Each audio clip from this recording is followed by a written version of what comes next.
Hello friends, আমি sweeties কিচেনে তোমাদের স্বাগতম। আজকে আমি বানাবো ভেন্ডির দো পেঁয়াজা।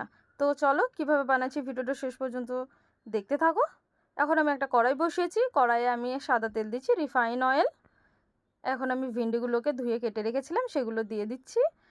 ভেন্ডিগুলোকে আমি ফ্রাই করে নেব, খুব ডিপ ফ্রাই করব না, হালকাভাবে রোস্ট করে নেব। দেখো ভেন্ডিটা আমার ফ্রাই হয়ে গেছে, দেখতেই পাচ্ছ। ঠিক এই পর্যায়ে আমি এখন ভেন্ডিগুলোকে নামিয়ে নেব। এখন একটা কড়াই বসিয়েছি, রান্না শুরু করব। সেজন্য আমি পরিমাণ মতো এতে রিফাইন অয়েল দিলাম। তোমরা চাইলে এতে সরষের তেল দিয়েও রান্নাটা করতে পারো।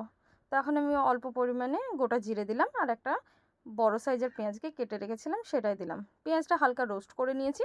এখন আমি কিছুটা পরিমাণে আদা রসুনের পেস্ট দিলাম। এটাও রোস্ট করে নিয়েছি ভালোভাবে, যাতে এর কোনো রকম কাঁচা গন্ধ না থাকে।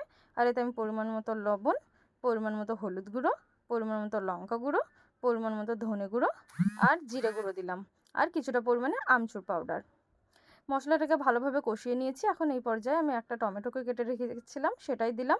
আর 100 গ্রাম দইকে ফাটিয়ে রেখেছিলাম সেটা দিলাম। দইটা দিয়ে ভালোভাবে মশলাটাকে কষিয়ে নিয়েছি। এখন এই পর্যায়ে আমি ভেন্ডিগুলো অ্যাড করে দিলাম।